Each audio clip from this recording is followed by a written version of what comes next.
Welcome to ASPN academy. நம்மளோட சேனல்ல TNPSC group 2 group 4 ரெண்டுக்குமே நான் வந்து ஜிகேல அப்படின்னு எடுத்துக்கிட்டா முக்கியமான ஒரு 120 லெசனை மட்டும் சூஸ் பண்ணி அந்த 120 லெசனை மட்டும் உங்களுக்கு இந்த மாதிரி என்னோட ஹேண்ட் ரிட்டன் நோட்ஸ் வச்சு ஷார்ட்டா எக்ஸ்பிளைன் பண்ணிட்டு இருக்கேன்.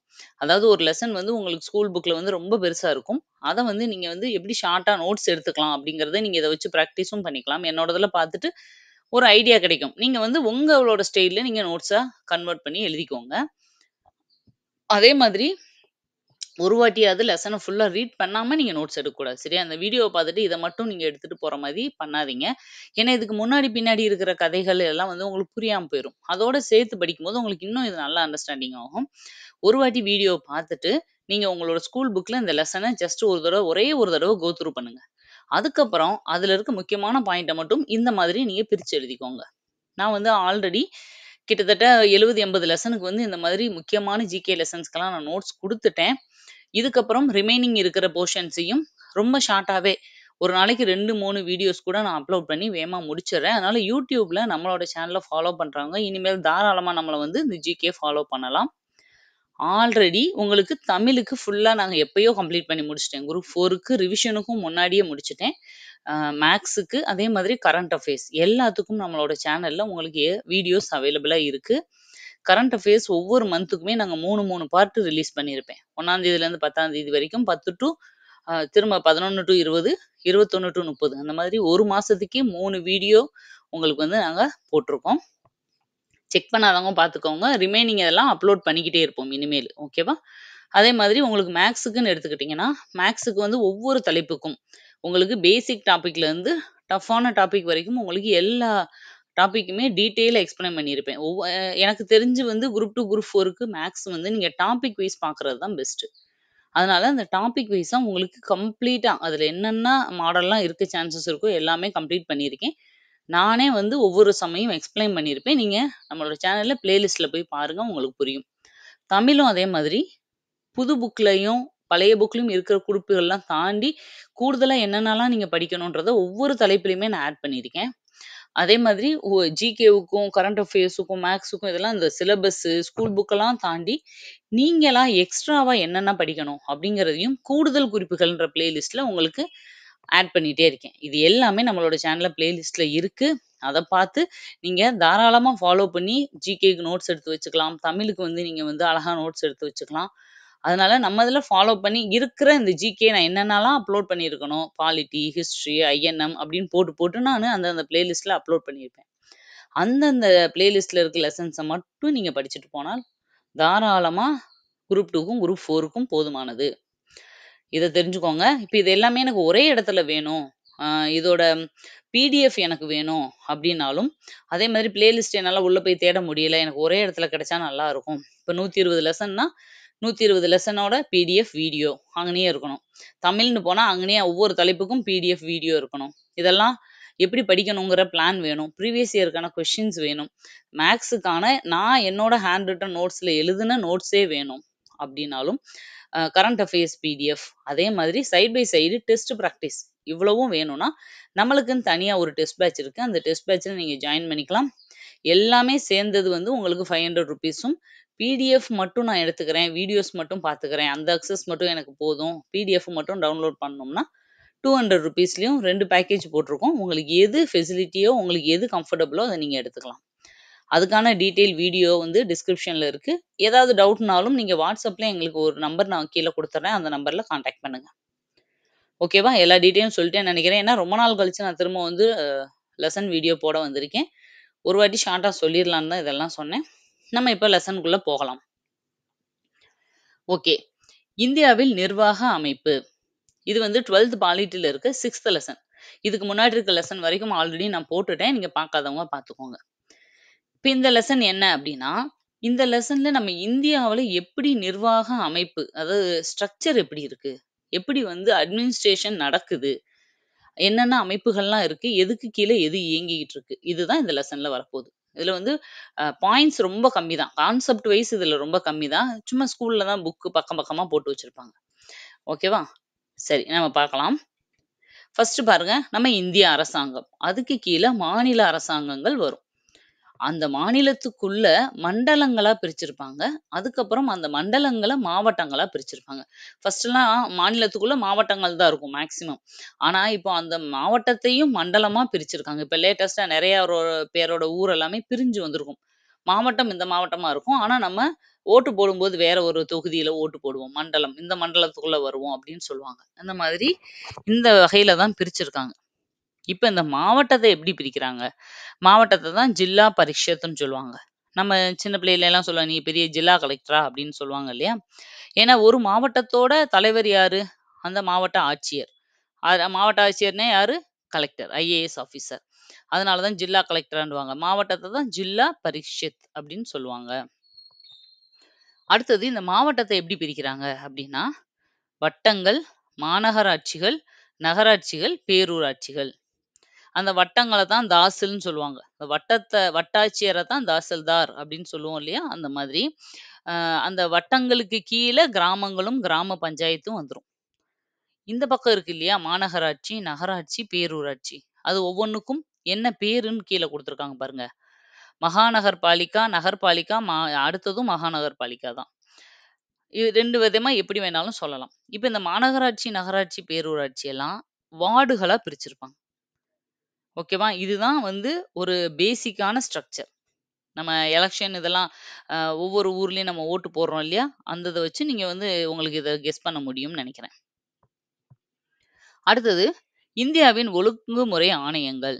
இப்போ எதுக்கு இந்த ஆணையங்கள்லாம் வந்துச்சு? நம்ம புக்ல வந்து ஷார்ட்டா வந்து குடுத்துருப்பாங்க. ஃபர்ஸ்ட் பிரிட்டிஷ் பீரியட்லயே இந்த ஒழுங்குமுறை ஆணையங்கள், இந்த அமைப்புகள், இந்த நிர்வாகங்கள பிரிக்கிறது இதெல்லாமே பண்ண வேண்டிய சூழ்நிலை வருது. அதுக்கு முன்னாடி முகலாயர்களும், டெல்லி சுல்தான்களும் இருக்கும்போது என்ன ஆச்சு? அப்ப அதெல்லாம் தேவைப்படல. அவங்களா பார்த்து ஒரு கிராமத்துல யாராவது ஒருத்தர வந்து, "நீ தான் இந்த கிராமத்துக்கு வந்து ஹெட்டு. நீ தான் வந்து இங்க எல்லாத்தையும் பார்த்துக்கிறணும். நீ தான் கட்ட பஞ்சாயத்து பண்ணணும். நீ தான் வந்து திருடனுக்கு வந்து தண்டனை குடுக்கணும்." அப்படின்னு ஒரு ஆள வந்து குடுத்துருவாங்க. சரியா? அப்போ அவங்களே எல்லாமே பார்த்துக்கிற மாதிரி இருக்கும். இல்ல ராஜாக்கள்ட்ட இருக்கிற ஒரு சில அதிகாரிகள், ஒவ்வொன்னுக்கும் ஒரு சில அதிகாரிகள்னு பேர் போட்டிருப்பாங்க. அவங்களே வந்து அதெல்லாம் அந்தந்த டிபார்ட்மெண்ட்ட வந்து மெயின்டெயின் பண்ணுவாங்க. ஆனா, இது ஒரு கட்டத்தில என்ன ஆகுது அப்டின்னா, எல்லாருமே படிச்சவங்களாவோ, இல்ல நல்ல எக்ஸ்பீரியன்ஸ் ஆனவங்களாவோ இருக்கிறதுக்கான வாய்ப்பு இல்லாம போகுது. ஓகேவா? அரசர்கிட்ட யாரெல்லாம் ஜால்ரா போட்டு, அரசர வந்து ஏமாத்தி அந்த போஸ்டிங் எல்லாம் வாங்கிக்கிறாங்க.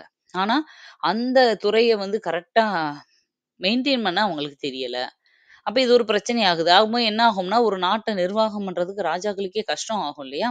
அதுக்கப்புறம் பிரிட்டிஷ் பீரியட் வந்துச்சு. பிரிட்டிஷ் பீரியட்ல அவங்களும் நம்மள நிர்வாகம் பண்ண ஆரம்பிச்சாங்க. அவங்களுக்குமே கரெக்ட்டா வந்து கொண்டு போறதுக்கு ஏதோ ஒரு ஸ்ட்ரக்சர் தேவைப்பட்டுச்சு. அப்ப என்ன ஆகுதுன்னா, அவங்க பாட்டுக்கு யாரோ ஒரு பிரிட்டிஷ்காரங்கள போடும்போது என்ன ஆகுதுன்னா, அவன் வெளிநாட்டுக்காரன். அவனுக்கு நம்ம இந்தியாவ பத்தின எந்த ஒரு நாலேட்ஜும் இருக்காது. மக்கள் கிட்ட ஒரு அஃபெக்ஷன் இருக்காது. ஒரு சென்டிமென்ட் இருக்காது. அவங்களோட கல்ச்சர புரிஞ்சுக்க தெரியாது. அப்ப என்ன ஆகுதுன்னா, அவங்க கிட்ட ரூடா நடந்துக்கிறாங்க. அப்ப எப்பயுமே ஒரு அவங்களோட மக்களோட பிரச்சனைகள கூட இருந்து தெரிஞ்சுக்கிறதோ, இல்ல அவங்களுக்கு ஏத்த மாதிரி பேசி அந்த பிரச்சனைய சரி பண்ணவோ அவங்களுக்கு தெரியல. இப்ப இதுல இஷ்யூஸ் கிரியேட் ஆக ஆரம்பிக்குது. அப்போ பிரிட்டிஷ் பீரியட்லயுமே இத என்ன பண்றது? அப்போ ஓகே. இந்தியர்களவே வேலைக்கு போடணும். அப்ப இந்தியர்கள எப்படி சூஸ் பண்றது வேலைக்கு? அப்படின்னும்போது ஆரம்பத்துல சின்ன சின்ன வேலைக, இந்த ரொம்ப தூரம் அலையிற வேலைகளு, இந்த மாதிரி வேலைகளா குடுத்தாங்க. கஷ்டப்படுற வேலைய பூரா இந்தியன்ஸ் கிட்ட வந்து குடுக்குறது. இப்படி ஆரம்பிச்சது தான் கொஞ்சம் கொஞ்சமா பதவிகளும், அதிகாரங்களும் குடுக்க ஆரம்பிச்சது. ஒரு கட்டத்துல இந்தியர்களுக்கு படிக்க ஆரம்பிச்சாங்க. நம்ம இதெல்லாமே படிச்சிருப்போம். இந்தியர்கள் நெறைய கத்துக்க ஆரம்பிச்சாங்க. ஆங்கில கல்வி படிச்சாங்க. ஒரு கட்டத்துல அவங்களுக்கும் பதவிகள் குடுக்க வேண்டிய சூழ்நிலை வந்துச்சு. நீதிபதியாலாம் வந்தாங்க. ஓகேவா? இப்படி கொஞ்சம் கொஞ்சமா மேல வர ஆரம்பிச்சுச்சு. அப்போ ஒரு நாடு வந்து ஒரு பழமையான இதிலிருந்து நவீன அமைப்புக்குள்ள வரும்போது நெறைய நிர்வாகம், ஸ்ட்ரக்சர், அமைப்புகள், ஆணையங்கள் உருவாக்க வேண்டிய சூழ்நிலை வருது. ஓகேவா? அப்படி கொஞ்சம் கொஞ்சமா வந்தது தான் இந்த ஆணையங்கள்லாம். இதெல்லாமே நம்ம சுதந்திர இந்தியாவுக்கு அப்புறம் தான் வந்துச்சான்னா இல்ல. பிரிட்டிஷ் பீரியட்லயே நெறைய ஒழுங்குமுறை சட்டங்களும், ஆணையங்களும், அமைப்புகள் எல்லாமே வந்துருச்சு. ஈவன் போலீஸ் டிபார்ட்மெண்ட்ட உருவாக்குனதே பிரிட்டிஷ்காரங்க தான். ஓகேவா? அவங்க காலத்துல உருவாக்குனது தான். சரி. இப்ப இதுதான் இன்ட்ரோடக்ஷன். இதான் குடுத்திருப்பாங்க. ஓகேவா? இப்போ இந்தியாவின் ஒழுங்குமுறை ஆணையங்கள். இந்தியாவுல ஒரு ரெகுலேஷன் ஆ ஆக்ட்ன்னு போடுவாங்க இல்லையா? அந்த மாதிரி ஒழுங்குமுறைய ஒரு இதுக்காக கொண்டு வரப்பட்ட ஆணையங்கள்ல என்னென்ன இருக்கு அப்படின்னு பார்த்தோம்னா, ஃபர்ஸ்ட் வந்து இந்திய காப்பீடு மற்றும் ஒழுங்காற்று வளர்ச்சி முகமை. அப்படின்னா என்னன்னா இங்கிலீஷ்ல IRDAன்னு சொல்லுவாங்க. அதாவது காப்பீடு மற்றும் ஒழுங்காற்று. இந்த இன்சூரன்ஸ் இந்த ஒவ்வொன்னுக்கும் நம்ம எல்லாம் இன்சூர் பண்றோம் இல்லையா? வண்டிக்கு, காருக்கு, ஃபேக்டரிக்கு இந்த மாதிரி இன்சூரன்ஸ் ரிலேட்டடான விஷயங்கள் எல்லாத்தையும் இவங்க பாத்துக்கிருவாங்க. அடுத்தது இந்திய தொலைத்தொடர்பு ஒழுங்காற்று முகமை. தொலைத்தொடர்பு கம்யூனிகேஷன் சம்பந்தப்பட்ட விஷயங்கள். இப்ப இந்த ஸ்பெக்ட்ரம் அலைவரிசை இவ்வளவுதான் இருக்கணும் அப்படின்னு ஃபிக்ஸ் பண்றது, இந்த இடத்துல இவ்வளவுதான் ஃப்ரீக்வன்சி இருக்கணும்ன்றது, இந்த தொலைத்தொடர்பை பத்தி எல்லா ஒழுங்குமுறையும் பார்த்துக்கிறது ட்ராய், TRAI அப்படிங்கிற அமைப்பு. அடுத்தது இந்திய போட்டிகள் ஆணையம், CCI சொல்லுவாங்க, இல்ல ICCன்னு சொல்லுவாங்க, எப்படி வேணாலும் சொல்லலாம். ஓகேவா? இது என்னதுன்னா போட்டி.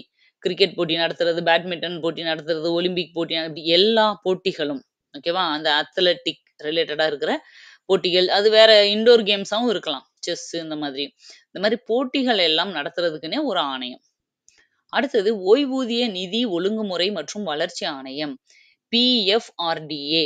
பிஎஃப் அதாவது அரசு அலுவலகத்துல வேலை செய்யற எல்லாத்துக்கும், அரசு பணியாளர்கள் எல்லாருக்கும் பிஎஃப் இருக்கு இல்லையா? அந்த பிஎஃப்-ஓட அதை வந்து வருஷம் வருஷம் பாத்துக்கிறது, அவங்களுக்கு வந்து இந்த மாதிரி பேமெண்ட் போடுறது. இப்ப எல்லாம் பிஎஃப் வந்து ஸ்டாப் பண்ணிட்டாங்க, குறைச்சிட்டாங்க.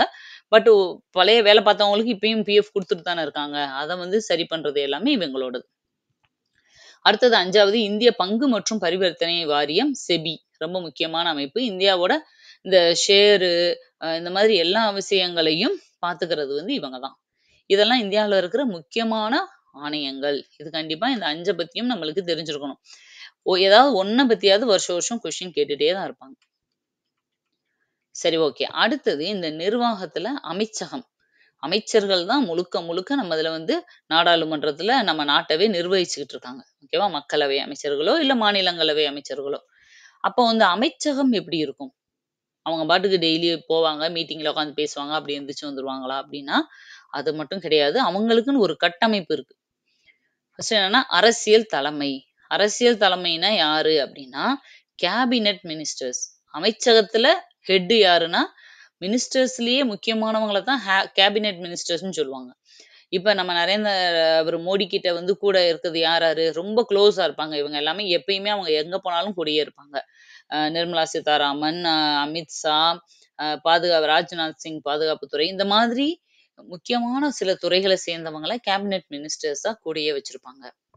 அவங்க தான் இதுல ஹெட். அடுத்தது செக்ரட்டரியேட் அப்படின்னு ஒண்ணு இருக்கும். ஓகேவா? தலைமை செயலகம். அந்த செயலகத்துல குடிமைப்பணி சார்ந்த அதிகாரி தான் தலைவரா இருப்பாரு. ஓகேவா? குடிமைப்பணி சார்ந்த அதிகாரிகள் அப்படின்னா அந்த யூபிஎஸ்சி இதுல எல்லாம் போறாங்க இல்லையா? ஆபீசர்ஸ் அந்த மாதிரி இருக்கும். செக்ரட்டரியேட்டோட ஹெட். செயலாளர் அப்படின்னு சொல்லுவாங்க அவரை. அடுத்தது நிர்வாக அமைப்பு. செக்ரட்டரியேட்டுக்கு கீழே டைரக்டரேட். ஓகேவா? டைரக்டரேட்டோட தலைவர் யாரு அப்படின்னா அவரை இயக்குனர்னு சொல்லுவாங்க, தலைமை இயக்குனர்னு சொல்லுவாங்க, தலைமை ஆய்வாளர் IG அப்படின்னு சொல்றாங்க இல்லையா? ஆணையர், தலைமை கட்டுப்பாட்டாளர், இத்தனை பேர் இருக்க மாட்டாங்க. அந்த ஒருத்தருக்கே இத்தனை பேரு. ஓகேவா? இதுதான் அமைச்சகம். ஒரு அமைச்சகம்னு எடுத்துட்டா அதுக்கு கேபினெட் மினிஸ்டர்ஸ் தான் ஹெட்டா இருப்பாங்க. அவங்களுக்கு கீழே ஒரு செக்ரட்டரியேட் இருக்கும். அதுல வந்து யூபிஎஸ்சி ஆபீசர்ஸ் வந்து இருப்பாங்க, பாஸ் பண்ணி ஹெட்டா இருப்பாங்க. அதுக்கு கீழே டைரக்டரேட்னு ஒண்ணு இருக்கும். அதுல வந்து இவங்க ஒரு டைரக்டர் இருந்து அதை ரன் பண்ணுவாங்க. அடுத்தது பாருங்க, 1961ல தான் இந்திய அரசு அலுவல் விதிகள் சட்டம் வந்துச்சு. இது ரொம்ப ரொம்ப முக்கியமான ஒண்ணு. அடிக்கடி கேட்பாங்க. இந்திய அரசு அலுவல் விதிகள் சட்டம் வந்தது எப்ப? அலுவல் மொழி சட்டம் வந்தது எப்பன்னு கேட்பாங்க. இது ரொம்ப முக்கியமானது, ஞாபகம் வச்சுக்கோங்க. அரசு அலுவல் விதிகள் சட்டம். ஓகேவா? அது கொண்டு வந்தது 61. அலுவல் மொழி சட்டம். எதெல்லாம் அபிஷியல் லாங்குவேஜ் அப்படின்னு இப்ப எல்லாம் 22 மொழிகளும் அபிஷியல் லாங்குவேஜா நம்ம இந்தியாவுல அறிவிச்சிருக்காங்க இல்லையா? அந்த அலுவல் மொழிகளை பத்தின சட்டமும் வந்தது 63ல. அடுத்தது அமைச்சகம். அதாவது ஒரு அமைச்சகம் எப்படி இருக்கும்?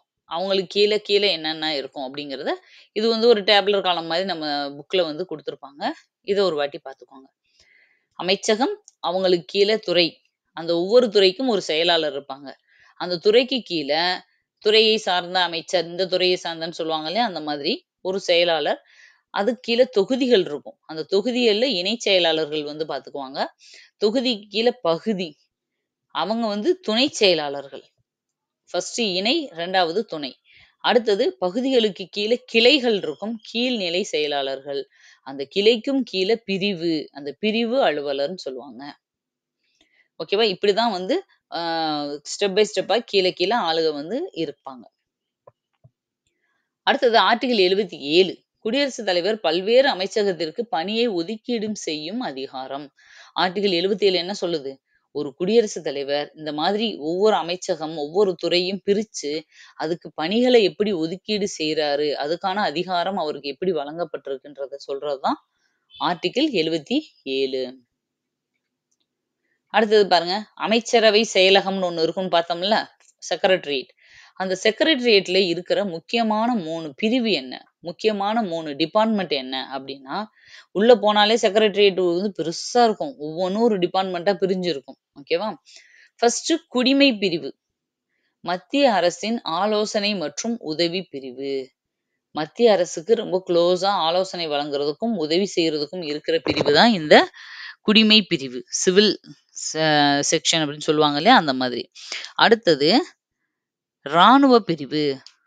ராணுவ பிரிவுன்னு ஒரு டிஃபென்ஸ் சம்மந்தப்பட்டதெல்லாம் தனியா ஒரு டிபார்ட்மெண்ட்டா இருக்கும். ராணுவ குழு செயலக உதவிகள் எல்லாம் இவங்க பண்ணுவாங்க. 3வது நுண்ணறிவு பிரிவு. புலனாய்வு. இந்த சென்ட்ரல்ல இருந்து சிபிஐ வராங்கன்னு சொல்லுவாங்க இல்லையா? அந்த மாதிரி புலனாய்வு செய்றதுக்குன்றதுக்காக நுண்ணறிவு சம்மந்தப்பட்ட இந்த எல்லா விதமான கேஸ், கிரைம், இதெல்லாமே பார்த்துக்கிறவங்க வந்து இந்த நுண்ணறிவு பிரிவு. இப்போ 3 முக்கியமான பிரிவுகள் வந்து அமைச்சரகத்துல செக்ரட்டரியேட்ல இருக்கும். இது இல்லாம வேற அமைப்புகள்லாம் என்ன இருக்கு? கிளை, இல்ல சின்ன சின்ன பிரிவுகள், அதுக்கு அடுத்தபடியா இருக்கிற அமைப்புகள்னு சொல்லலாம். ஓகேவா? அந்த 3 முக்கிய அமைப்புகளுக்கு கீழ அடுத்தபடியா முக்கியமான அமைப்புகள். ஃபர்ஸ்ட்டு ஆராய்ச்சி மற்றும் பகுப்பாய்வு பிரிவு. ஓகேவா? ரா. நெறைய சினிமால நீங்க கேள்விப்பட்டிருப்பீங்க. ரா ஏஜென்ட்ன்னு சொல்லுவாங்க. அப்போ ஆராய்ச்சி மற்றும் பகுப்பு பிரிவு. அடுத்து பாதுகாப்பு இயக்குனர் மற்றும் சிறப்பு பாதுகாப்பு குழு. எஸ்பிஜின்னு சொல்றாங்க. கூட்டு நுண்ணறிவு குழு இயக்குனர். பொதுமக்கள் குறைகள் டிஜிபி. குறைகள வந்து கவனிக்கிற டிஜிபி. 1998லயே இது உருவாக்கப்பட்டுச்சு. அடுத்து தேசிய ஆணையம்னு ஒண்ணு இருக்கும். ரசாயன ஆயுத ஒப்பந்தங்கள். இது எல்லாமே சின்ன சின்ன அமைப்புகள், பிரிவுகள். நெக்ஸ்ட் பாருங்க, பிரதமர் அலுவலகம். பிஎம்ஓ. பிஎம் ஆஃபீஸ் அப்படின்னு சொல்லுவாங்க. அதாவது 1977 வரைக்கும் பிரதமரின் செயலகம்னு தான் இதுக்கு பேர் இருந்துச்சு. இது தெரிஞ்சுக்கோங்க. ஒரு வாட்டி ப்ரீவியஸ் இயர் கொஸ்டின் அது கேட்டிருந்தாங்க. 77 வரைக்கும் பிரதமரோட செக்ரட்டரியேட் எப்படின்னு சொல்லிட்டு இருந்தாங்கன்னா, பிரதமர் செயலகம்னு சொன்னாங்க. 77க்கு அப்புறம் பிரதமர் அலுவலகம்னு அது மாத்திட்டாங்க. சரியா? யாரோட பீரியட்லன்னா, மொரார்ஜி தேசாய் பிரதமராய் இருந்த காலத்துல தான் இத மாத்துனாங்க. அப்போ ஆரம்பத்துல இருந்து 77 வரைக்கும் பிரதமர் செயலகம், 77க்கு அப்புறம் இப்ப வரைக்கும் பிரதமர் அலுவலகம். அதான் பிரதமர் ஆஃபீஸ். PM office. ஓகேவா? யார் பீரியட்னா மொரார்ஜி தேசாய் பீரியட். இவங்களோட முக்கியமான பணி என்ன அப்டின்னா, பணியாளர் நிர்வாகம் அப்படின்னு இருக்கு இல்லையா? அந்த பணியாளர் நிர்வாகத்தோட முக்கியமான பணி. பணியாளர்கள தேர்ந்தெடுத்து குடுக்குறது. அது தேசிய அளவிலயும் சரி, மாநில அளவுகள்லயும் சரி, பணியாளர் நிர்வாக அமைப்புன்னு ஒண்ணு இருக்கும்.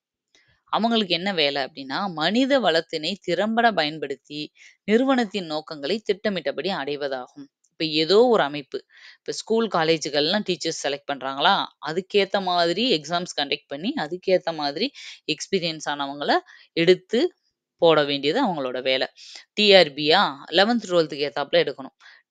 அதே மாரி டிஎன்பிஎஸ்சினா பப்ளிக் சர்வீஸ் கமிஷன். மக்களோட அவங்க வந்து அம் இன்டராக்ட் பண்ணி அவங்களோட ப்ராப்ளத்த கிரியேட் ப்ராப்ளத்த எல்லாம் சரி பண்ற மாதிரி அவங்களுக்கு வந்து ஒரு ட்ரெய்னிங் குடுத்து, அவங்கள கரெக்ட்டான ஒரு ப்ராப்பரா இன்டர்வியூ பண்ணி போஸ்டிங் போடணும்.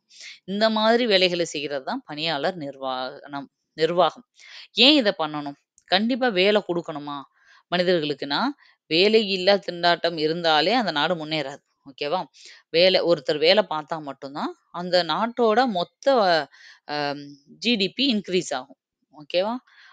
தலா வருமானம் இன்கிரீஸ் ஆகும். அதெல்லாம் இன்னொரு வகை. ஒரு மனிதர் வேலை இல்லாதப்ப தான் நெறைய குற்றங்களும், கிரைமும் நடக்க ஆரம்பிக்குது. அப்ப ஆட்டோமேட்டிக்கா வேலைக்கு போகும்போது அவங்களோட பொருளாதாரம் உயரும்போது குற்றங்கள் கம்மியாகும். இன்னொரு முக்கியமான விஷயம், நம்ம இந்தியா மாரி நாட்டுக்கு, சீனா, இந்தியாவுக்கெல்லாம் மனித வளம் தான் இருக்கறதுலயே பெரிய வளம். எத்தனையோ கனிமங்கள், எல்லா வளங்களும் இருந்தாலும், மனித வளம் தான் நம்மளுக்கெல்லாம் ரொம்ப மெயினான, ஸ்ட்ராங்கான ஒரு இதா வச்சு நம்ம வளர்ந்து வந்துட்டுருக்கோம். ஏன்னா, எங்க மனிதர்கள் அதிகமா இருக்காங்களோ, அங்க வந்து உற்பத்தி அதிகமா இருக்கும். நம்ம நெறைய விஷயங்கள உருவாக்க முடியும். ஓகேவா? 1000 பேர்ல ஒருத்தர் விஞ்ஞானி ஆனா, கோடிக்கணக்கான பேர்ல எத்தன விஞ்ஞானிகள் உருவாக முடியும்? அப்ப அது எல்லாமே நாட்டுக்கு நன்மை தானே! இன்னொரு விஷயம் என்னன்னா, மனிதர்கள் அதிகமா இருக்க இடத்துல மத்த நாடுகள் எல்லாம் மனிதர்கள அவங்கள சந்தையா பயன்படுத்த முயற்சி பண்ணுவாங்க. அதிகமான மக்கள் இருக்க இடத்துல வந்து தன்னோட பொருட்கள விக்க முயற்சி பண்ணுவாங்க. அப்ப நெறைய முதலீடுகள், இன்வெஸ்ட்மென்ட் நம்ம இந்தியா மேல விழுகும். அப்ப இந்தியாவோட முன்னேறும். அப்போ மனித வளத்த ப்ராப்பரா ஹேண்டில் பண்றது தான் நம்ம இந்தியாவோட ஃபர்ஸ்ட் பிளானே. ஏன்னா, அதுதான் நம்மளோட சக்தியா நம்ம வச்சிருக்கோம். இப்ப அமெரிக்காலாம் எடுத்துக்கிட்டோம்னா அப்படி கிடையாது. அங்க வந்து ரொம்ப பீப்பிள் ஸ்ட்ரென்த் கம்மி. அவங்க வேற நாட்டுல இருந்து அதிகமானவங்கள அங்க பணியில, வேலையில இந்தியர்கள் இந்த மாதிரி அமர்த்திக்கிருக்காங்க. ஓகே. இப்போ அனைத்து இந்திய பணிகள். இப்போ பணிகள் முக்கியம்னு நம்ம பார்த்துட்டோம். அப்ப இதுக்காக நம்ம இந்தியாவுல என்ன மாதிரியெல்லாம் சிஸ்டம் இருக்கு? 1951ல இந்த அனைத்து இந்திய பணிகள் சட்டம் அப்படிங்கிற ஒரு சட்டம் போட்டு, அதுக்கு கீழ மொத்தம் 3 பணிகள உருவாக்குறாங்க.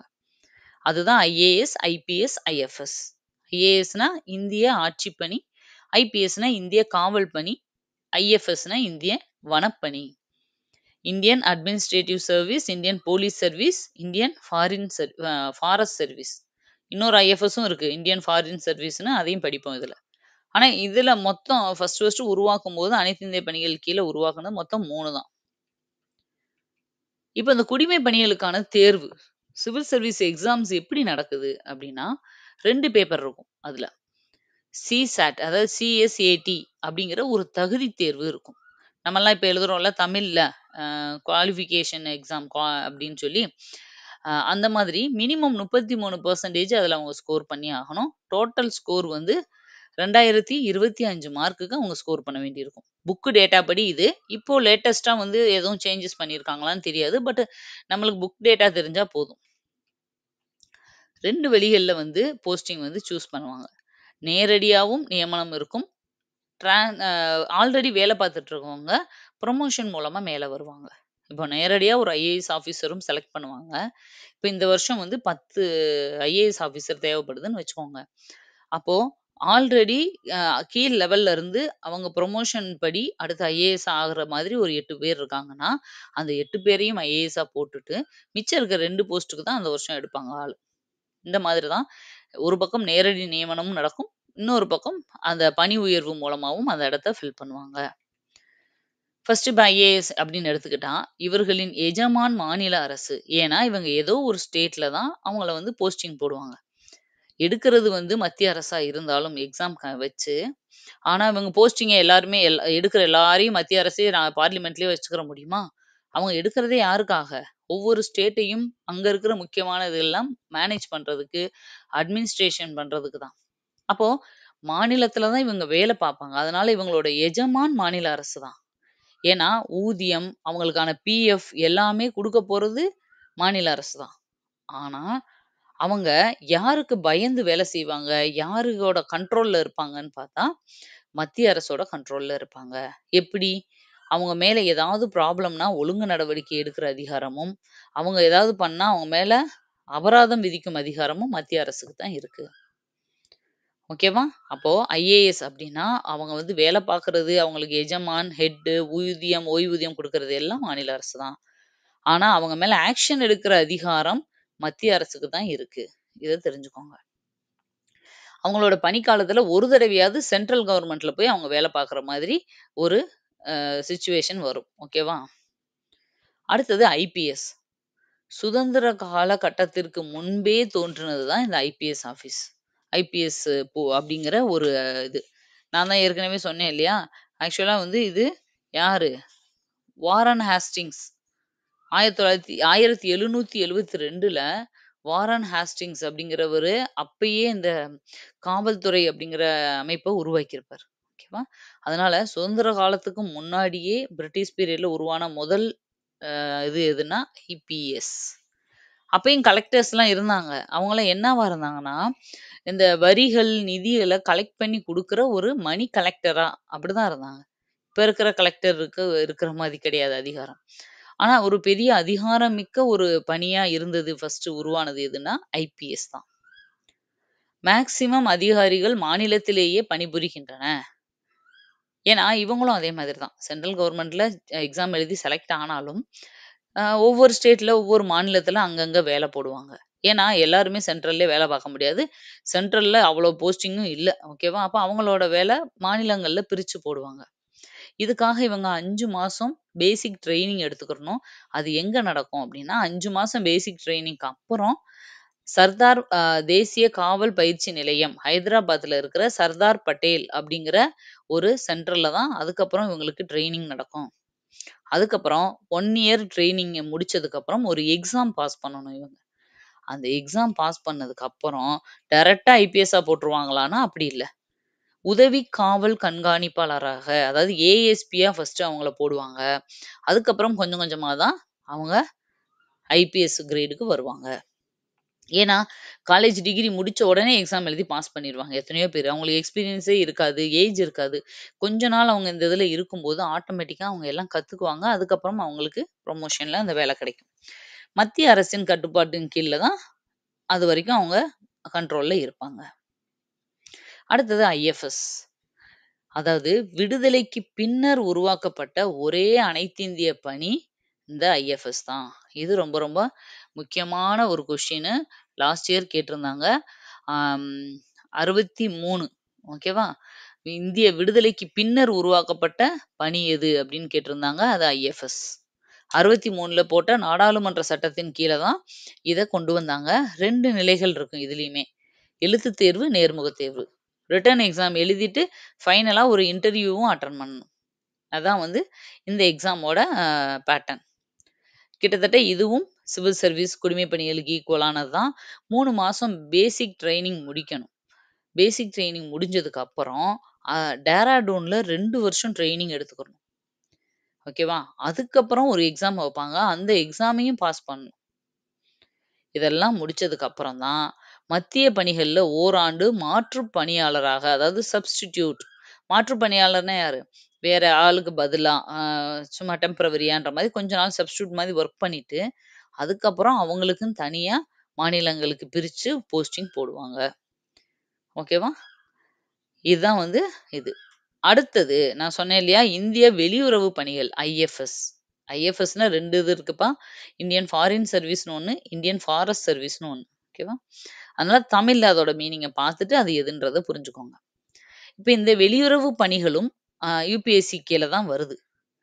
அதாவது நாட்டு விடுதலைக்கு பின்னாடி உருவாக்கப்பட்டது தான் இதுவும். ஓகேவா? அடுத்தது இந்த சிவில் சர்வீஸ் எக்ஸாம் அந்த மாரி எழுதி தான் இதுக்கும் வருவாங்க. அடுத்தது full of under control full of under central கவர்மெண்ட்டோட கண்ட்ரோல்ல தான் இவங்க இருப்பாங்க. யுபிஎஸ்சில இதுவே மிக உயர்ந்த கௌரவமாகும். கௌரவமும், தகுதி நிலையும், ஊதியமும், ஆதாயமும் கொண்ட பணியாகும். ஏன் அப்டின்னா, இவங்களுக்கு எல்லா பக்கம் இருந்தும் சம்பளம் வரும். இருக்கிறதுலயே மிக நல்ல கௌரவமான பணி. இந்த தூதுவர், இந்த நாட்டோட தூதுவர் வராரு, அந்த நாட்டோட தூதுவர் இப்படிலாம் பேசுவாங்க இல்லையா? அவங்க தான் இது. ஏன் அப்டின்னா, உள்நாட்டு மற்றும் அயல்நாட்டு தூதுவர்களாக நியமிக்கப்படுபவர்கள். உள்நாட்டுக்கு இந்த நாட்டுல இருந்து இன்னொரு நாட்டுக்கு தூதுவரா இருப்பாங்க. அதே மாதிரி அங்க இருந்து இங்க 2மே நியமிக்கப்படுவாங்க. சலுகைகள் மற்றும் படிகள் பொறுத்தவரை, they are the luckiest people. ஏன்னா, அவங்களுக்கு 2 பக்கமும் சலுகை நெறைய கிடைக்கும். அந்நிய நாட்டு படிகளையும் பெறுவர். இந்த பாருங்க. வேற நாட்டுக்காரங்களும் அவங்களுக்கு வந்து இந்த படிகள் இதெல்லாம் குடுப்பாங்க. ஏன்னா, அவங்க நாட்டுல அந்த மாதிரி அ இந்த மாதிரி தூதுவர்களுக்கு பேமெண்ட்ன்னு ஒதுக்கியிருப்பாங்க. அப்ப அவங்க குடுக்குறதையும் அவங்க வாங்கிக்குவாங்க. இதுக்கு 3 வருஷம் அவங்க ட்ரெய்னிங் முடிச்சுட்டு தான் இந்த வேலைக்கு வர முடியும். ஓகே. அடுத்தது UPSC. Union public service commission. UPSC வந்து நம்ம இதுல எப்ப உருவாச்சு? அ அது வந்து எப்ப இருந்து ஸ்டார்ட் ஆச்சுன்றத பார்க்கலாம். இத முதல்ல இதோட வித்து உருவானது. எப்ப இருந்துன்னா 1919 மார்ச் 5. இந்திய அரசியலமைப்பு சீர்திருத்தப்பட்ட நாள்ன்னு சொல்றாங்க இந்த டேட்ட. 1919ல ஒரு இந்திய அரசாங்க சட்டம் வந்துச்சு இல்லையா? அப்ப கூட இரட்டை ஆட்சி முறையெல்லாம் கொண்டு வந்தாங்கல்ல. அப்பதான் என்ன பண்றாங்கன்னா, பப்ளிக் சர்வீஸ் கமிஷன்னு ஒண்ணு இருக்கணும். ஆட்கள தேர்ந்தெடுத்து குடுக்குறதுக்குன்னு. ஏன்னா, ஒரு கரெக்ட்டான எலிஜிபிலிட்டியான ஆள்கள் வேணும் இல்லையா? அதுக்காக. ஏன்னா ஊழல் இதெல்லாம் அதிகமாக ஆரம்பிச்சுச்சு. படிக்காதவங்களும், சும்மா சாதாரண சும்மா ஒரு பெரிய பெரிய ஜமீன்தார்களும் மிரட்டி அந்த அதிகாரத்த பண்ணும்போது, நெறைய பிரச்சனைகள் வந்துச்சு. அப்ப எலிஜிபிளான ஆளுகள செலக்ட் பண்றதுக்குன்னு ஒரு அமைப்பு வேணும்ன்ற பேச்சு உருவானது 1919 மார்ச் 5ல. 1919 ஆர்டிகிள் 96 சி அப்படிங்கிறது தான் அரசு பணியாளர் தேர்வாணையம் அமைக்க வேண்டும் அப்படின்னு சொல்ற ஆர்டிகிள். இதுக்காக போடப்பட்ட ஆணையத்துக்கு பேர் என்னன்னு கேட்பாங்க. இதுவும் ஒரு ப்ரீவியஸ் இயர் கொஸ்டின். லீ ஆணையம். லீ ஆணையம் அல்லது ராயல் ஆணையம். 2ம் சேம் தான். இவங்க அவங்களோட அறிக்கைய சப்மிட் பண்றாங்க 1924ல. அப்ப அவங்க என்ன சொல்றாங்கன்னா, கண்டிப்பா சட்டப்பூர்வமான ஒரு தேர்வாணையம் உருவாக்கப்பட வேண்டும் அப்படிங்கிறத இன்சிஸ்ட் பண்றாங்க. அதன் அடிப்படையில தான் உருவாக்கப்பட்டது நம்ம தேர்வாணையங்கள். மாநில அளவுலயும் சரி, மத்திய அளவுலயும் சரி.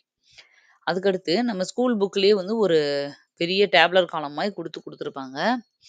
இத நல்லா பார்த்துக்கோங்க. இதுலருந்து இதுவரைக்கும் தூக்கத்துல எழுப்பி கேட்டா கூட நீங்க சொல்ற மாதிரி மனப்பாடமா தெரியணும். ஏன் அப்டின்னா, இது சம்மந்தப்பட்ட கொஸ்டின் இல்லாத ப்ரீவியஸ் இயர் கொஸ்டினே இருக்காது.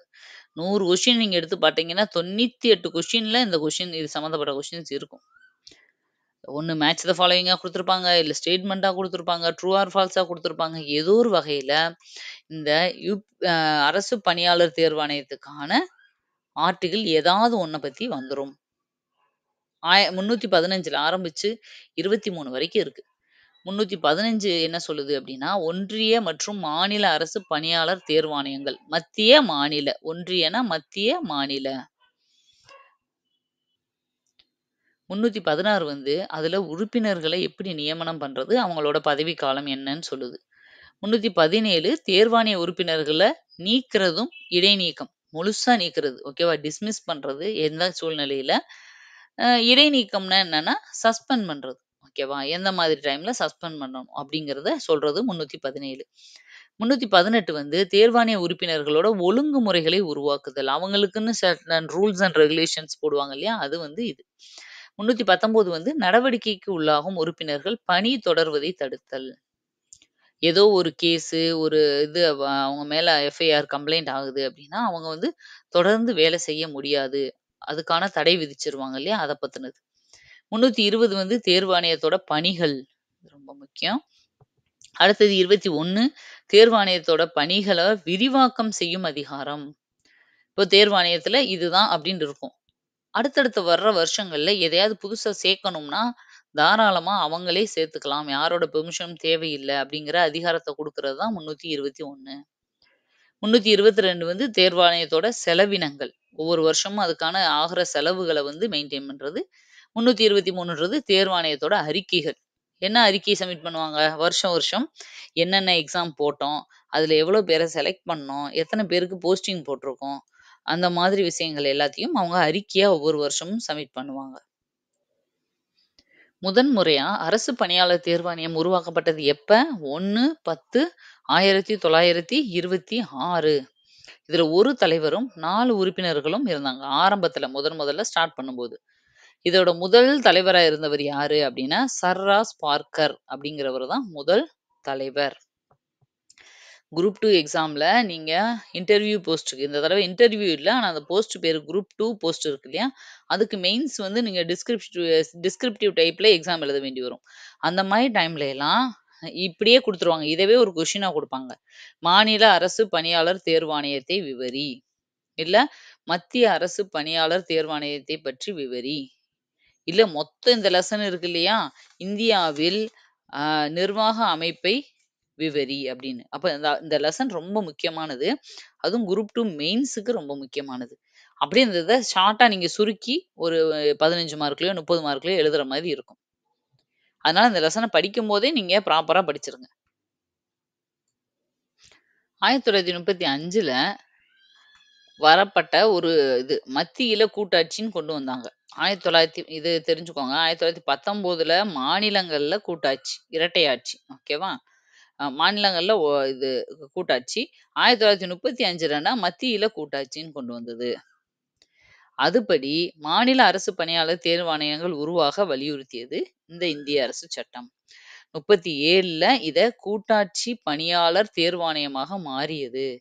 உங்க எல்லாருக்கும் தெரியுமான்னு தெரியல. இதுக்கு முன்னாடி எல்லாம் கூட்டாட்சி பணியாளர் தேர்வாணையம்னு தான் இருந்துச்சு. அப்படின்னா என்னன்னா, மத்திய அரசுக்கு ஒரு எக்ஸாமு, மாநில அரசுக்கு ஒரு எக்ஸாம் அப்படியெல்லாம் கிடையாது. ஒரே தான் எக்ஸாம் எடுத்து, அத வந்து பிரிச்சுக்கிருவாங்க. ஓகேவா? அந்தந்த மாநிலத்துக்கு பிரிச்சுருவாங்க பணியாளர்கள. இல்லன்னா என்ன பண்ணுவாங்கன்னா, 2 ஸ்டேட் சேர்த்து நடக்கும். கேரளாவுக்கும், தமிழ்நாட்டுக்கும், கர்நாடகாவுக்கும் சேர்த்து ஒரு எக்ஸாம் கண்டக்ட் பண்றது. ஓகேவா? இந்த மாதிரி கூட்டாட்சியா வந்து பணியாளர்கள் தேர்வாணையமா இருந்துச்சு ஆரம்பத்துல. அத வந்து அதுக்கப்புறம் இல்ல செட் ஆகாது. ஒவ்வொரு மாநிலத்துக்கும் தனித்தனியா வேணும்னு அதுக்கப்புறம் தான் மாத்துனாங்க. 1950 ஜனவரி 26ல ஒன்றிய அரசு பணியாளர் தேர்வாணையமாக பெயர் மாற்றப்பட்டது. மத்திய அரசு பணியாளர்ன்றது தான் ஒன்றிய அரசு பணியாளர்ன்னு மாத்துனாங்க. எப்ப? 1950 ஜனவரி 26 குடியரசு நம்ம வந்து அறிவிச்சதுலருந்து. எந்த ஆர்டிகிள் படி? ஆர்டிகிள் 315ன் படி. இதுல கிட்டத்தட்ட ஒரு தலைவரும் 10 உறுப்பினர்களும் இருப்பாங்கன்னு அப்ப சொன்னாங்க. ஆரம்பிக்கும்போது எப்படி இருந்துச்சு? ஒரு தலைவர், 4 உறுப்பினர் தான் இருந்தாங்க. ஆனா 1950 ஜனவரி 26க்கு அப்புறம் ஒரு தலைவர், 10 உறுப்பினர்கள். அடுத்தது நம்ம பார்க்க போறது மாநில அரசு பணியாளர் தேர்வாணையம். டிஎன்பிஎஸ்சி. ஓகேவா? தமிழ்நாட்டுல டிஎன்பிஎஸ்சி, கர்நாடகானா கேபிஎஸ்சி, கேரளானா அப்படி மாறும். ஓகேவா? ஆனா காமனா மாநில அரசு பணியாளர் தேர்வாணையம். இதோட ஆர்டிகிள் என்ன? இதுக்கும் அதே சேம் ஆர்டிகிள்ஸ் தான் 315லிருந்து 323 வரைக்கும் பகுதி 14ல இருக்கிறது தான் இந்த அரசு பணியாளர் தேர்வாணையம். இதோட உறுப்பினர்களோட எண்ணிக்கையை நிர்ணயிக்கிறது யாருன்னா மாநில அரசு. இவ்வளோ பேர் தான் இந்த டிஎன்பிஎஸ்சில மெம்பர்ஸ் இருக்கணும் அப்படிங்கிறத நியமிக்கிறது மாநில அரசு. நம்ம பார்த்துருக்கோம் நிறைய வேக்கண்ட் டிஎன்பிஎஸ்சிலேயே நிறைய வேக்கண்ட் இருக்கு. அதாவது அதுக்குள்ளேயே ஃபில் பண்ணாம இருக்காங்கன்னு சொல்லி கவர்மெண்ட்டை வந்து எல்லாரும் திட்டுவோம். அப்புறம் கவர்மெண்ட்ல இருந்து நியமிப்பாங்க. அப்போ மாநில அரசு கையில தான் இருக்கு. உறுப்பினரில் பாதி பேர் மத்திய மாநில அரசு நிர்வாகத்தில் 10 ஆண்டுகள் பணியாற்றியிருக்க வேண்டும். இப்ப அதுல எத்தனை உறுப்பினர் வேணாலும் போட்டுக்கலாம். மாநில அரசு டிசைட் பண்ணிக்கலாம். அட்லீஸ்ட் அதுல பாதி பேராவது ஆல்ரெடி ஒரு 10 வருஷம் எக்ஸ்பீரியன்ஸ் ஆவாது சென்ட்ரல்லயோ, ஸ்டேட்லயோ வேலை பார்த்தவங்களா இருக்கணும். மத்தபடி வேறு தகுதி வரம்புன்னு எதுவும் இல்ல. பெருசா வந்து இதுக்கு இப்படி இருக்கணும், அப்படி இருக்கணும்ன்றது எதுவும் இல்ல. இதோட தலைவருக்கும், உறுப்பினர்களுக்கும் பதவி காலம் எப்போ வரைக்கும்னா 6 வருஷம். அவங்க போஸ்டிங் ஜாயின் பண்ணி 6 வருஷம் ஆயிருச்சுன்னா ரிட்டயர் ஆயிருவாங்க. இல்லன்னா 62 வயசு வரைக்கும். 2ல எது ஃபர்ஸ்ட் வருதோ. இப்போ ஒருத்தவங்க ஜாயின் பண்ணும்போதே 58 வயசுல ஜாயின் பண்றாங்க. அப்போ 6 வருஷம்னா என்ன ஆயிரும்? 64 ஆயிரும் இல்லையா? ஆனா 64 வரைக்கும் அவங்க இருக்க முடியாது. எப்ப அவங்களுக்கு 62 வயசு ஆகுதோ அவங்க ரிட்டயர் ஆயிருவாங்க. ஆனா ஒருத்தவங்க ஒரு 55 வயசுல சேர்றாங்கன்னு வச்சுக்கோங்க. அப்ப 61ல அவங்களுக்கு 62 வயசு ஆகாட்டியும் 61ல 6 வருஷம் முடிஞ்சிருக்கும். அப்ப அதுல ரிட்டயர் ஆயிருவாங்க. புரியுதா உங்களுக்கு? ஒண்ணு வருஷம், இல்ல வயது. அடுத்தது இவங்க ரெசிக்னேஷன் லெட்டர யாருகிட்ட குடுக்கணும் அப்டின்னா, ஆளுநர் கிட்ட. ஏன்னா, இவங்கள வந்து பதவி நியமனம் பண்ணி, பதவி ஏற்க வச்சு, அவங்கள வந்து நியமிக்கிறதே ஆளுநர் தான். ஓகேவா? இவங்களா ரிசைன் பண்றாங்கன்னா, ஆளுநர்கிட்ட லெட்டர குடுத்துட்டு, இவங்க விலகிக்கலாம். ஆனா, இவங்கள யாராவது தூக்கணும்னு நெனச்சா, ஆளுநர் தூக்க முடியாது. ஆளுநர் தான் பதவி பிரமாணம் செஞ்சு போஸ்டிங் வச்சாலும், இவங்கள வந்து தூக்குறது ஆளுநர் நெறைய பேர நியமிப்பாரு. ஆனா, அவர் நியமிக்கிற யாரையுமே அவருக்கு தூக்குற அதிகாரம் கிடையாது. அவங்கள டிஸ்மிஸ் பண்ற அதிகாரம் குடியரசுத் தலைவருக்கு தான் இருக்கும். அதே மாதிரி தான் இதுலயும். நீக்கம் பண்றது யாரால முடியும்? குடியரசுத் தலைவரால மட்டும் தான் முடியும். அதுக்கு இவர் வேணும்னா ஏன்னா இவங்கலாம் பெரிய பெரிய அதிகாரிகள் இல்லையா? இவங்கள நெனச்ச உடனே குடியரசுத் தலைவர் தூக்கலாம். ஆனா, அவர் வேணும்னா கோர்ட்டு கிட்ட ஒவ்வொரு மாநிலத்திலயும் இருக்கிற அந்த ஹை கோர்ட்ல இருக்கிற நீதிபதிகிட்ட டிஸ்கஸ் பண்ணிக்கலாம். ஓகேவா? ஏன்னா அவர் சென்ட்ரல்ல இருக்கிறதுனால, அங்க இருக்கிறவங்கள பத்தி அவங்க தெரியாம இருக்கலாம். அதனால அங்க வந்து ஒரு கன்சல்ட் பண்ணிக்கிட்டு இவங்க அந்த முடிவு எடுத்துக்கலாம். அடுத்தது தேர்வாணையத்துக்கு எந்த ஒரு கண்ட்ரோலும் இல்ல. அவங்க நெனச்சா சுதந்திரமா அவங்க செயல்பட முடியும். ஓகேவா? இன்டைரக்ட்டா வெளியில இருந்து யாராவது அவங்கள வந்து டாமினேட் பண்ணாலே ஒழிய, அரசியல் சட்டப்படி அவங்கள கண்ட்ரோல் பண்றதுக்கான அதிகாரம் யாருக்கும் இல்ல. சுதந்திரமா செயல்படலாம். பாதிக்கப்பட்ட தேர்வாணையர் விவகாரத்தில் மாநில அரசு தமது மாநில பணியாளர் தேர்வாணையத்துடன் கலந்து ஆலோசிக்கவில்லை எனில் நீதிமன்றமும் தீர்வு வழங்க இயலாது. அதாவது இப்போ ஒரு தேர்வாணையர் ஒரு பிரச்சனையில ஒரு கேண்டிடேட்ஸோ இல்ல வேலை பார்க்குறவங்களோ ஒரு பிரச்சனை வருது. ஓகேவா? அப்ப மாநில அரசும், அந்த டிஎன்பிஎஸ்சி போர்டும் தான் டிஸ்கஸ் பண்ணி முடிவெடுக்கணும்.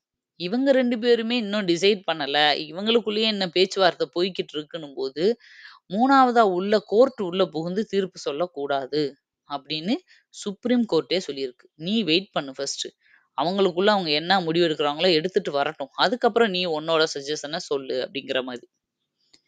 அதே மாதிரி ஒவ்வொரு வருஷமும் ஆளுநர் கிட்ட இவங்க அந்த வருஷத்துக்கான ரிப்போர்ட்ட சமர்ப்பிக்கணும். ஆண்டு அறிக்கைய சப்மிட் பண்ணணும். ஓகேவா? இவர் கொண்டு போய் குடியரசுத் தலைவர்ட்ட குடுப்பாரு. அடுத்தது பின்வருவனவற்றுள் மாநில அரசு தேர்வாணையத்தின் ஆலோசனைகளை பெற வேண்டியதில்லை. இது ரொம்ப முக்கியம். நெறைய டைம்ல நம்ம கன்ஃப்யூஸ் பண்ணிக்கிருவோம். ஆ மா இப்போ ஆளுங்கட்சியா இருக்கிறவங்க யாரா இருந்தாலும், அவங்க தான் வந்து முழுக்க முழுக்க இந்த எக்ஸாம்வே நடத்துறாங்க. இவங்க நெனச்சா வந்து பண்ணலாம். இவங்க தான் முழுசாவே இந்த எக்ஸாம் கண்டக்ட் பண்றாங்கன்னு நம்ம நெனச்சுப்போம். ஆக்சுவலா டிஎன்பிஎஸ்சின்றது ஒரு தனி அமைப்பு. அவங்க வந்து மாநில அரசு சொல்றத கண்டிப்பா கேட்டே ஆகணும் அப்படிங்கிற எந்த ஒரு ரூல்ஸும் கிடையாது. நல்ல விஷயங்கள அவங்க சஜஷனா எடுத்துக்கிட்டு இம்ப்ளிமெண்ட் பண்ணிக்கலாம். பட் அவங்க கண்ட்ரோல் பண்ணி, அவங்க டாமினேட் பண்ணியோ, மிரட்டியோ ஒரு விஷயத்த செய்ய வைக்க முடியாது. சட்டப்படி அதுதான். ஆனா, இன்டைரக்ட்டா அவங்க வந்து யார் வேணாலும் மிரட்டியோ, இல்ல லஞ்சம் குடுத்தோ அவங்க செய்ய வைக்க முடியும். பட் சட்டப்படி என்னன்னா, அவங்க ஒரு சுதந்திரமான அமைப்பு. மாநிலங்கள் வந்து மாநிலத்துக்கிட்ட கேட்டு தான் செய்யணும்னு அவசியம் இல்ல ஒரு சில விஷயங்களுக்கு. பாருங்க மாநில அரசு, அதே மாதிரி ஸ்டேட் கவர்மெண்ட்டும் டிஎன்பிஎஸ்சிட்ட கேட்டுட்டு தான் ஒரு சிலதெல்லாம் அனௌன்ஸ் பண்ணணும் அப்படிங்கிற ரூல்ஸ் அவங்களுக்கும் கிடையாது. அது என்ன அப்படின்னா, பிசி, எம்பிசிக்கு பதவிகள், நியமனங்கள், இடஒதுக்கீடு செய்யும்போது இப்ப பாருங்க நெறைய வந்து கவர்மெண்ட்லேருந்து அனௌன்ஸ் பண்ணுவாங்க. பிசிக்கு நாங்க வந்து இத்தன பெர்சன்டேஜ் இடஒதுக்கீடு குடுக்கப் போறோம்.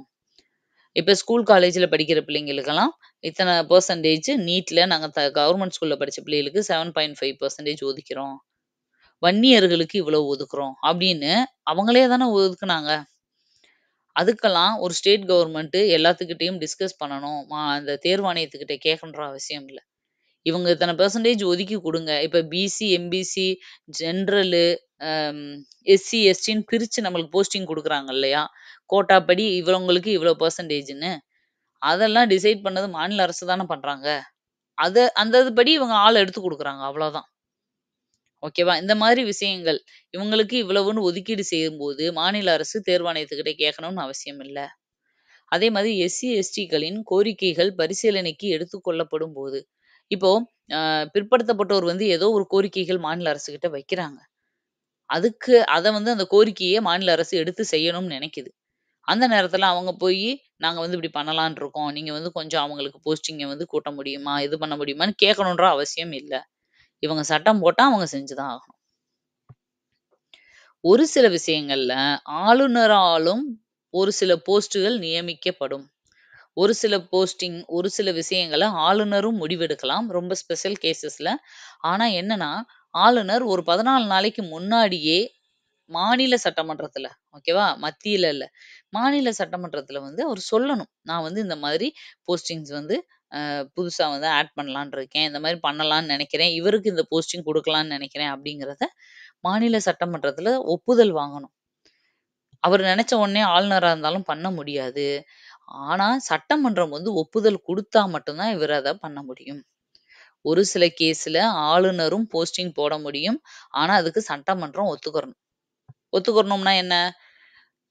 அதாவது ஆளுங்கட்சியும், ஆளுநரும் ஒரே கட்சிய சேர்ந்தவங்களா இருக்கும்போது மேக்ஸிமம் இது நடந்துரும். வேற வேற கட்சியா இருக்கும்போது மேக்ஸிமம் இது நடக்க வாய்ப்பில்ல. ஓகேவா? 1964ல மாநில கண்காணிப்பு ஆணையம் அப்படிங்கிற ஒரு ஆணையமும் உருவாகுது. அடுத்தது பணியாளர் தேர்வு ஆணையத்துல குரூப் பி, குரூப் சி எக்ஸாம்ஸும் நடக்குது. அடுத்தது தேர்தல் ஆணையம். இதுவரைக்கும் நம்ம பார்த்தது பணியாளர் தேர்வாணையம். சென்ட்ரல்லயும், ஸ்டேட்லயும் பார்த்தோம். இப்ப நம்ம பார்க்க போறது வந்து தேர்தல் ஆணையம். இதோட இது முடிஞ்சிரும். தேர்தல் ஆணையம் வந்து இதோட ஆர்டிகிள் என்னன்னா 324. அதாவது நம்மளுக்கு என்ன பார்த்தோம்? இந்த க இதுக்கு முன்னாடி 315ல இருந்து 323 வரைக்கும் நம்ம யுபிஎஸ்சி சம்மந்தப்பட்டது, டிஎன்பிஎஸ்சி சம்மந்தப்பட்டதுன்னு பார்த்தோம் இல்லையா? அதுக்கு அடுத்து அப்படியே 324ல இருந்து தேர்தல் ஆணையம் ஆரம்பிக்குது. இதோட ஆர்டிகிள்ஸும் ரொம்ப ரொம்ப ரொம்ப முக்கியம். அடுத்தது தலைமை கணக்கு தணிக்கையாளர் அலுவலகம். சிஏஜி அப்படின்னு சொல்லுவாங்க. ஓகேவா? சிஏஜின்றது ரொம்ப ரொம்ப முக்கியமானது. ஆர்டிகிள் 148 தான் வந்து சிஏஜிய வந்து நியமிக்குது. ஓகேவா? சிஏஜிய பத்தி வருஷம் வருஷம் குரூப் 2 மெயின்ஸ்ல டிஸ்கிரிப்டிவ் டைப்ல எக்ஸ்பிளைன் பண்ண சொல்லி கேட்டுருவாங்க. ஏன்னா, அவ்வளோ முக்கியமான ஒருத்தர் தான். நம்ம இந்திய அரசமைப்புல ரொம்ப ரொம்ப முக்கியத்துவம் வாய்ந்தவர் தான் இந்த சிஏஜி. அந்த காலத்திலேயே அரசமைப்பு உருவாக்குனப்பயே அம்பேத்கர் அவர பத்தி சொல்லியிருப்பார். இது ஒரு ப்ரீவியஸ் இயர் கொஸ்டின். அரசமைப்புப்படி மிக முக்கியத்துவம் கொண்ட அலுவலர் தலைமை கணக்கு தணிக்கையாளர். ஆடிட்டர் அப்படின்னு சொல்லுவாங்க இல்லையா? அவரு. இவர வந்து இருக்கிறதுலயே பெரிய அதிகாரிகள்லயே முக்கியமானவர்னா இந்த சிஏஜிய சொல்லலாம்னு அம்பேத்கரே சொல்லியிருக்காரு. பொதுவாவே இந்தியாவோட மக்களாட்சி தான் நம்ம நாடு. இந்த மக்களாட்சி அமைப்போட முக்கிய தூண்களா இருக்கிறது 4 விஷயம். 1 சிஏஜி சரியா? அவர தான் ஃபர்ஸ்ட் சொல்றாங்க பாருங்க. ஏன்னா அவர் தான் கணக்கு வழக்கு இந்தியாவோட மொத்த கண்ட்ரோலையும் பார்க்கிறவரு.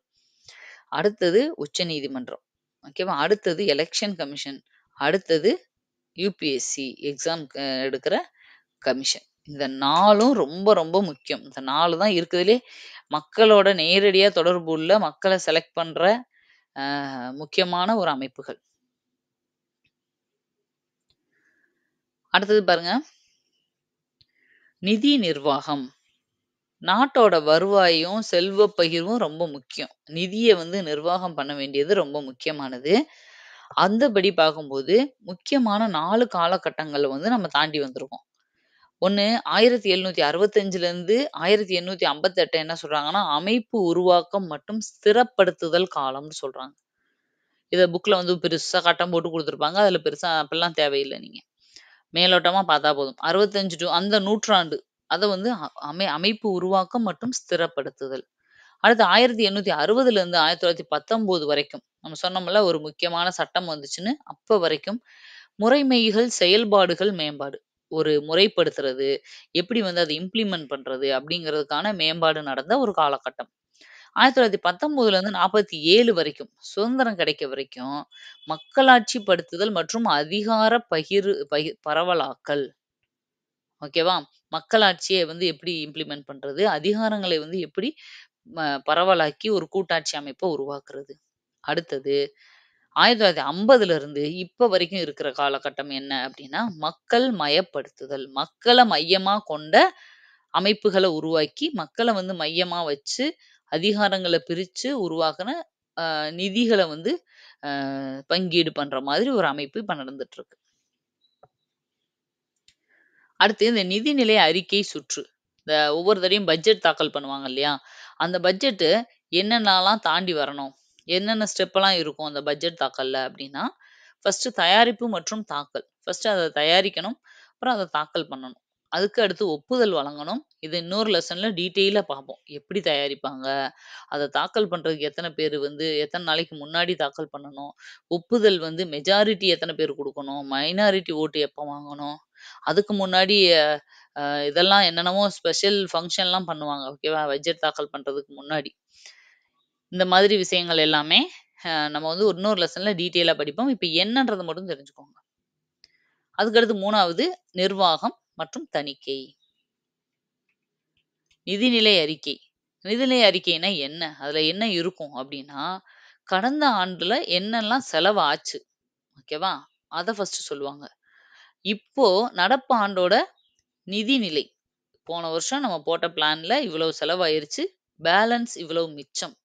அப்படின்னு சொல்லலாம். இல்ல நம்ம போட்ட பிளான விட கூடுதலா செலவாச்சு. அதனால நெறைய இந்த வருஷத்துல நஷ்டம்.